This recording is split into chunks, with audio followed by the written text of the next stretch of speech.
We have the moment we've all been waiting for, the grand prize.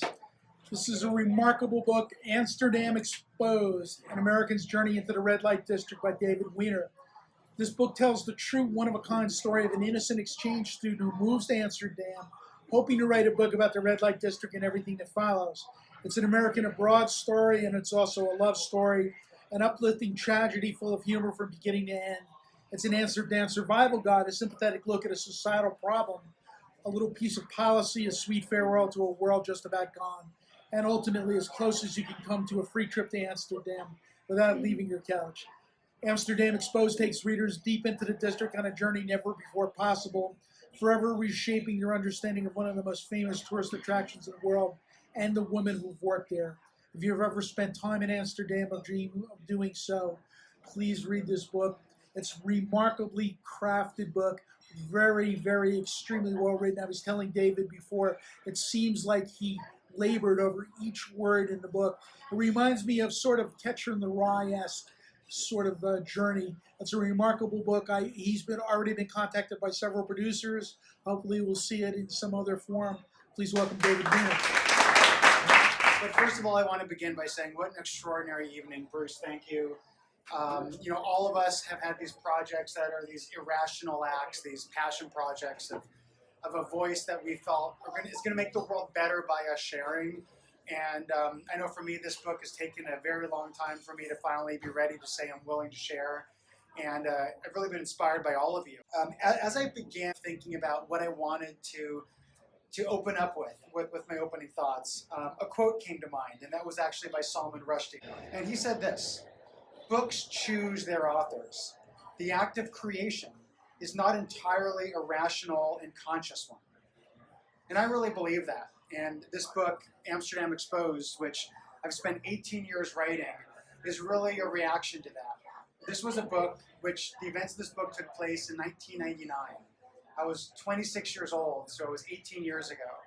And I was a third year in law school, and I moved out to Amsterdam to study international law, but also to try to write a book about what was one of the biggest tourist attractions in Europe, and a place that everyone was afraid to talk about. And I didn't know what I was getting myself into. I started off making myself a promise that I wasn't going to become a client. I wasn't going to pay anyone anything, but wanted to find someone who was willing to open up and willing to share this world with me in a way that wasn't political. It didn't come at it from a certain perspective. I found that most people, like most issues in America, when they approach a topic, they approach it from one extreme or another. It was either condemning that world or celebrating it. And I didn't find either of those two viewpoints authentic, and I was looking for authenticity. I traveled through Amsterdam when I was an undergrad in college, and just like so many tourists, was horrified and mesmerized and shocked by seeing the most beautiful woman I'd ever seen standing in windows the size of phone booths, selling themselves for the equivalent of $25. And I couldn't process it. And I wanted to understand it better. And this book essentially is that struggle, is that journey that I took of trying to understand the world better. And it took a long time to write. I think one of the reasons why this book took so long is I was ultimately afraid to put myself into it.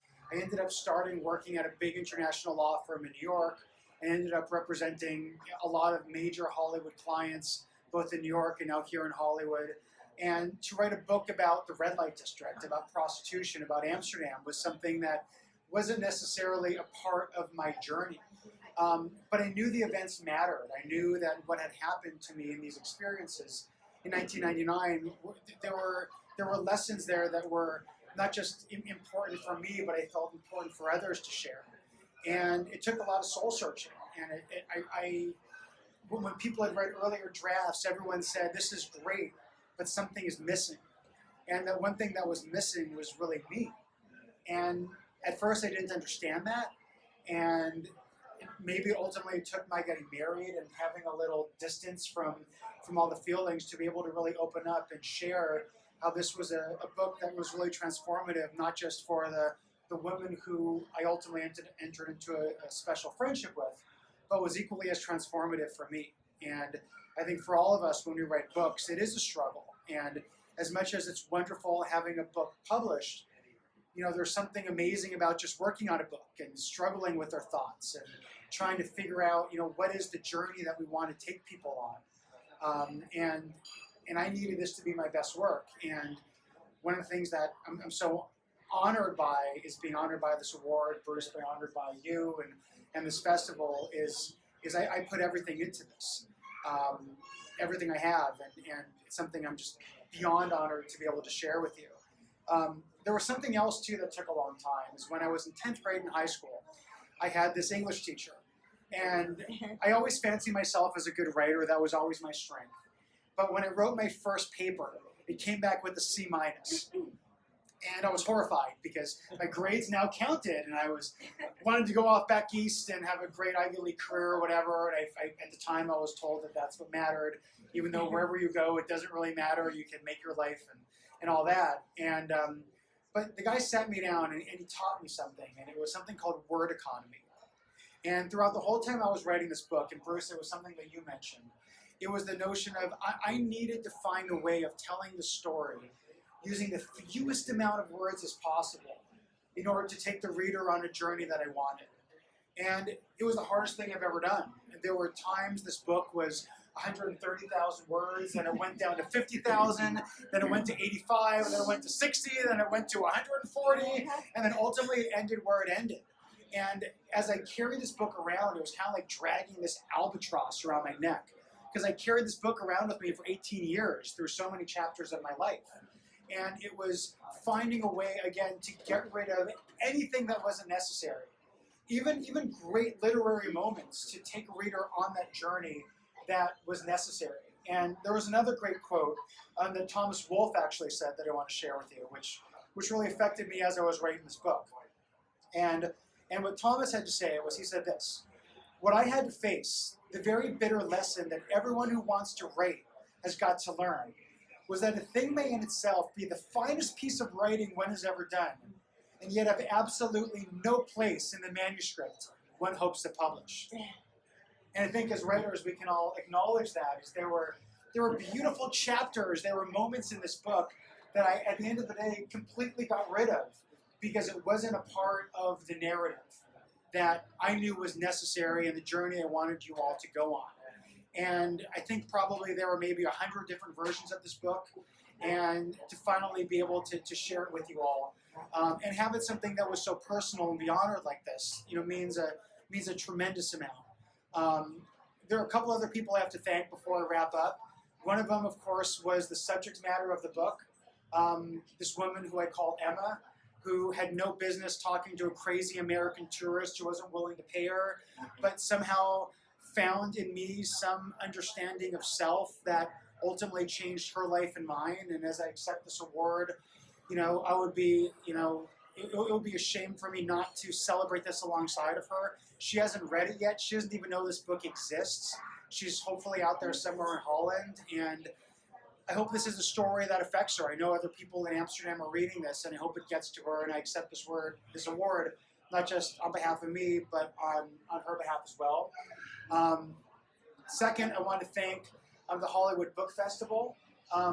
For one, not just creating this amazing community that we have here, and there's so many of you here and on the other side of the room we haven't had a chance to get to know, and there's something special that we've all been through, and to be able to connect like this, and for the Hollywood Book Festival to be able to take works of art that otherwise might not get the time of day in the industry, and give them a moment. There's a sea of books out there, and I kind of see your festival as something that, for us, sends off signal flares in the middle of the night's ocean, right? Saying, look at me, look at this. This is something that is meaningful. This is something that matters. And in an industry that's so dominated by tastemakers who always think that they know best when they often don't, it's wonderful to have a community and to have an organization like this that gives us that opportunity to share our stories, and to connect with the human condition and the human spirit. So thank you, and this award means a tremendous amount to me, and is something I did not expect, and I'm humbled by. And lastly, I want to thank my wonderful wife. It's not every day someone writes a book about prostitution and dedicates it to their wife. I'm that guy. And Yeah, you are. from the moment my wife read the first draft, while she knew it needed work, she understood what I was trying to do, and she understood the innocence of the story and the beauty of it all and the importance of it, and was essential in inspiring me and helping shape my vision of what this book ultimately became. And I thank her for that. And if it wasn't for this book too, and my love for Amsterdam and the journey that this book has taken me on, I probably would not have been as close with her and ended up with her. And it's been a very transformative event in my life. And I could not thank her more for recognizing that we can have many loves in a lifetime, and that life is about love, and it's about us loving each other and being honest with our feelings and being able to share them. And that's really a huge part of what this book is about. And it's about humanizing people in the industry amidst this Me Too movement. There are a lot of people, a lot of women who have been forgotten about, a lot of women who haven't had their moment to say, hey, I matter too. And I hope, while this book wasn't written for the Me Too movement, I hope it helps expand the understanding of what that's really about. So thank you all for this tremendous honor.